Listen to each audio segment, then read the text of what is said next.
4월 1일 큐티에 동참하시는 모든 분들에게 하나님의 은혜와 긍휼과 평강이 있으시기를 축복합니다.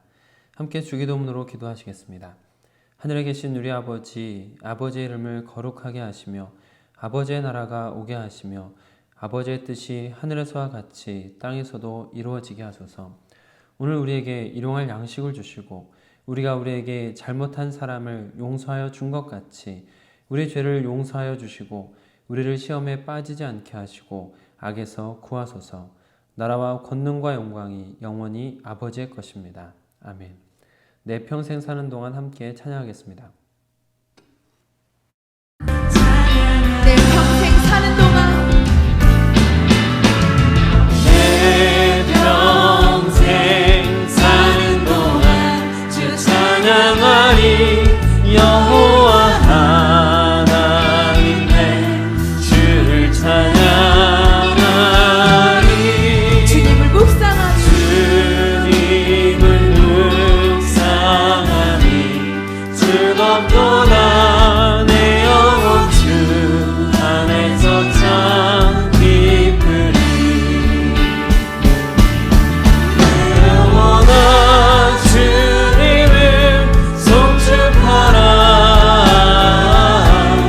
내 영혼아 주님을 찬양하라. 내 영혼아 주님을 송축하라. 내 영혼아 주님을 송축하라. 내 영혼아 주님을 송축하라. 내 영혼아 주님을 찬양하라. 내 영혼아 주님을 송축하라. 내 영혼아 주님을 내 영혼아 주님을 송축하라. 오늘 소원가족 성경 읽기는 예레미야 8장을 함께 읽겠습니다. 오늘 우리에게 주신 하나님의 말씀은 요한복음 11장 1절부터 16절 말씀입니다. 날마다 솟는 샘물 큐티책으로는 18쪽에 있습니다. 요한복음 11장 1절로 16절 말씀을 저와 여러분이 교독으로 보시고 마지막은 함께 읽도록 하겠습니다. 어떤 병자가 있으니 이는 마리아와 그 자매 마르다의 마을 베다니에 사는 나사로라. 이 마리아는 향유를 주께 붓고 머리털로 주의 발을 닦던 자요 병든 나사로는 그의 오라버니더라. 이에 그 누이들이 예수께 사람을 보내어 이르되 주여 보시옵소서 사랑하시는 자가 병들었나이다 하니 예수께서 들으시고 이르시되 이 병은 죽을 병이 아니라 하나님의 영광을 위하며 하나님의 아들이 이로 말미암아 영광을 받게 하려 함이라 하시더라. 예수께서 본래 마르다와 그 동생과 나사로를 사랑하시더니 나사로가 병들었다 함을 들으시고 그 계시던 곳에 이틀을 더 유하시고 그 후에 제자들에게 이르시되 유대로 다시 가자 하시니 제자들이 말하되 랍비여 방금도 유대인들이 돌로 치려 하였는데 또 그리로 가시려 하나이까. 예수께서 대답하시되 낮이 12시간이 아니냐. 사람이 낮에 다니면 이 세상의 빛을 보므로 실족하지 아니하고 밤에 다니면 빛이 그 사람 안에 없는 고로 실족하느니라. 이 말씀을 하신 후에 또 이르시되 우리 친구 나사로가 잠들었도다. 그러나 내가 깨우러 가노라. 제자들이 이르되 주여 잠들었으면 낫겠나이다 하더라. 예수는 그의 죽음을 가리켜 말씀하신 것이나 그들은 잠들어 쉬는 것을 가리켜 말씀하신 인 줄 생각하는지라. 이에 예수께서 밝히 이르시되 나사로가 죽었느니라. 내가 거기 있지 아니한 것을 너희를 위하여 기뻐하노니 이는 너희로 믿게 하려 함이라. 그러나 그에게로 가자 하시니 디두모라고도 하는 도마가 다른 제자들에게 말하되 우리도 주와 함께 죽으러 가자 하니라. 아멘. 주님 나라 이루소서. 이 말씀 따라 사는 동안 지쳐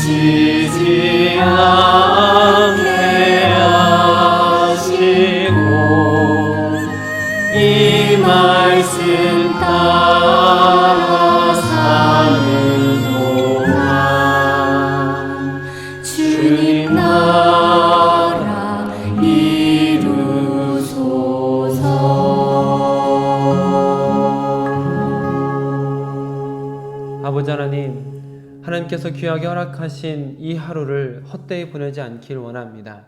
그리고 우리가 이 시간 주의 말씀에 귀를 기울이길 원합니다. 주님, 우리에게 친히 성령으로 말씀하여 주시고 우리가 걸어갈 길을 알려주셔서 오늘도 바른 길을 걸어갈 수 있는 귀한 선택을 할 수 있도록 허락하여 주시옵소서. 우리 주 예수 그리스도의 이름으로 기도드립니다. 아멘. 오늘은 주어진 본문 말씀을 중심으로 예수님의 우선순위라는 제목으로 여러분들과 받은 은혜를 나누도록 하겠습니다. 먼저 여러분들에게 질문을 좀 드려보도록 하겠습니다. 잠시라도 한번 같이 생각해 보시면 좋겠습니다. 지금 여러분에게 가장 소중한 사람이 누구인지 한번 생각해 보시겠습니까? 한 명도 좋고 서너 명도 좋습니다. 아마 억지로 오래 생각해서 떠오르는 분 말고 바로 생각나시는 분들이 보통 평소에 신경을 많이 쓰는 특별한 분들이실 것 같습니다. 생각하셨습니까? 자, 이제 여러분께서 스스로 어떻게 행동하실지를 또 한번 생각해 보시기 바랍니다. 물론 이런 일이 일어나면 안 되겠지만 그 가장 소중하신 분께서 갑자기 큰 사고를 당하거나 생사의 갈림길에 계신다면 여러분께서는 지금 어떻게 하시겠습니까? 모든 약속을 뒤로 하고 열일을 제쳐두고 달려가시겠습니까? 아니면 평소처럼 하던 일 계속하다가 시간이 나면 찾아가 보시겠습니까? 아주 특별한 분이 아니라면 거의 답은 일치하실 것 같습니다. 열일을 제쳐두고 곧장 달려가신다라고 생각하셨을 것 같습니다. 그리고 저도 그렇습니다. 제가 아주 오래전에 갈등되었던 순간이 있습니다. 한 영화를 보다가 생긴 갈등이었는데요. 예전에 그 베토벤 바이러스라는 드라마의 지휘자 역할을 맡으셨던 김명민이라는 배우가 등장하는 영화를 보았을 때입니다. 파괴된 사나이라는 영화였습니다. 김명민이라는 분이 목사로 등장을 하는데 그 목사님의 5살짜리 딸이 유괴를 당하는 내용이었습니다. 딸이 유괴 당했음에도 불구하고 아무렇지 않은 듯 설교를 하며 사역을 해야 하는 목사의 입장. 설교를 하면서도 딸에 대한 사무치는 마음을 지울 수 없었던 그 모습들. 그 갈등과 괴로움들이 유난히 더 공감이 되었고 아주 심하게 감정이입이 되던 영화였습니다. 그리고 그 당시에 그런 일이 나에게 정말 일어난다면 나는 과연 어떻게 할까라는 고민을 많이 해보기도 했습니다. 여러분이시라면 어떻게 하시겠습니까? 오늘 말씀에는 예수님께 아주 각별했던 인물들이 소개가 되고 있습니다. 마르다, 마리아, 그리고 그들의 오라버니인 나사로입니다. 마리아는 향유를 예수님의 발에 붓고 머리털로 예수님의 발을 닦던 유명한 사람이었다라는 것을 2절에 소개하고 있습니다.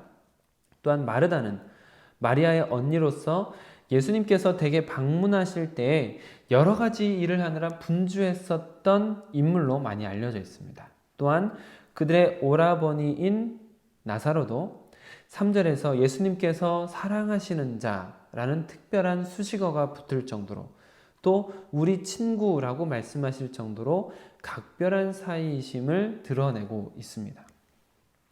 나사로와 마르다, 마리아 모두 예수님과는 매우 특별한 남매들이다라는 것을 알 수 있는 것이죠. 5절에서는 그것을 명확하게 드러내고 있습니다. 5절 함께 읽겠습니다. 예수께서 본래 마르다와 그 동생과 나사로를 사랑하시더니. 요한복음에서는 나사로와 마르다, 마리아의 이야기가 처음으로 등장하는 것이지만 요한이 이렇게 사랑하는 사이라고 각별함을 부각시키는 것을 보면 요한복음에서는 기록하지 않았지만 예수님과 여러 가지 사건들 속에서 돈독한 관계가 이미 형성되어 있었던 상태였다라는 것을 우리는 충분히 생각해 볼 수 있겠습니다. 그런데 문제가 생겼습니다. 예수님과 매우 각별한 사이인 나사로가 병에 걸린 것입니다. 마르다와 마리아가 사람을 보내서 예수님께 이 소식을 급하게 알린 것으로 보아 나사로의 병이 매우 중병이라서 촌각을 다투고 있던 상황인 것 같고 실제로 나사로는 곧 죽게 됩니다. 죽음의 고비에 다다른 순간에 절박한 심정으로 예수님을 찾아간 것이죠. 그런 상황과 나사로의 상태를 예수님께서는 모르고 계셨을까요? 알고 계셨을 것입니다. 그런데 예수님의 선택이 매우 이례적입니다. 6절을 함께 읽겠습니다. 나사로가 병들었다함을 들으시고 그 계시던 곳에 이틀을 더 유하시고 일반적으로 나와 각별한 사람이 문제가 생겼을 때 우리는 열리를 제쳐두고 그 사람에게 달려가게 되고 그것이 도덕적으로 문제가 없는 분들의 일반적인 선택이 될 것이라고 저는 생각을 하는데 예수님의 오늘 선택은 예상 밖입니다. 나사로가 병들었다는 것을 들으시고도 이틀, 2일이나 더 지체를 하고 출발하지 않고 계셨다라는 것이죠. 그리고 예수님께서 흔히 보여주셨던 내 믿음대로 될지어다 라고 하시면서 그 멀리 있는 사람들을 치유해 주셨던 그 모습들을 생각해 보면 참으로 이례적입니다. 심지어 10절 이후에서 나오는 대화처럼 예수님께서는 나사로가 죽을 병에 걸렸다는 것을 알고 계셨고 죽는 순간까지 분명히 알고 계셨습니다. 그러나 일부러 나사로를 찾아가지 않으시는 선택을 하신 것이죠. 왜 그러셨을까요? 예수님께서는 신이시기 때문에 인간적인 면이 없어 윤리적이고 상식적으로 움직이지 않으신 것일까요? 절대 그렇지 않습니다. 다만 예수님께서 움직이시는 목적이 매우 명확하다라는 것을 알 수 있습니다. 예수님께서 나사로가 위독하다는 소식을 들으시고도 이틀을 더 머물러 계셨던 목적을 4절에서 이렇게 밝히고 계십니다. 4절 함께 읽겠습니다. 예수께서 들으시고 이르시되 이 병은 죽을 병이 아니라 하나님의 영광을 위함이요 하나님의 아들이 이로 말미암아 영광을 받게 하려 함이라 하시더라. 아멘. 나사로가 중병으로 죽어가고 있지만 그 모든 일이 하나님의 영광을 위한 일이다라는 것을 알고 계셨고 그 일을 이루기 위하여 예수님께서는 일부러 지금 당장 가는 선택을 하지 않으신 것입니다. 뿐만 아니라 나사로가 죽은 이후에 예수님께서 나사로를 찾아가려고 하시는데 그때는 제자들이 만류합니다. 7절에서 예수님께서 유대로 가자고 하시는 것은 베단이라는 지역이 유대 안에 있기 때문이었습니다. 그래서 제자들은 8절과 같이 말하며 예수님을 말리는 것이죠. 8절 함께 읽겠습니다. 제자들이 말하되 랍비여 방금도 유대인들이 돌로 치려 하였는데 또 그리로 가시려 하나이까. 제자들이 예수님을 붙잡고 있는 것이죠. 그런 제자들의 만류가 있었음에도 불구하고 예수님께서는 가야 할 때 바로 가시는 선택을 하신 것입니다. 이것을 간단히 정리해드리면 지금 당장 가고 싶은 감정이 있지만 때를 기다리신 것이고 때가 되자 여러 만류에도 불구하고 가야 할 길을 가셨다라고 볼 수 있는 것입니다. 예수님의 공적인 삶은 거의 대부분 우리를 향한 모델링입니다. 그리스도인으로서 예수님을 따라가는 자들이 걸어가야 할 길과 방향, 방법을 분명히 보여주신 가장 위대한 모범입니다. 그렇기 때문에 우리가 지금 당장은 이해가 되지 않을 수도 있고 의심이 들 수도 있고 따라가기 주저할 수도 있고 따라가고 싶은데 여러 가지 여건이 걸림돌로 작용할 수도 있지만 언젠가는 우리가 닮아야 하고 그러기 위해서 부단히 노력해야만 하는 것이 그리스도인의 삶입니다. 오늘 말씀 속에서 우리에게 보여지는 그리스도인의 삶은 우선순위가 분명한 삶이라는 도전으로 다가옵니다. 말씀드렸듯이 예수님의 행동을 요약하면 지금 당장 가고 싶은 감정이 있지만 때를 기다리신 것이고 때가 되자 여러 만류에도 불구하고 가야 할 길을 가셨다라고 볼 수 있습니다.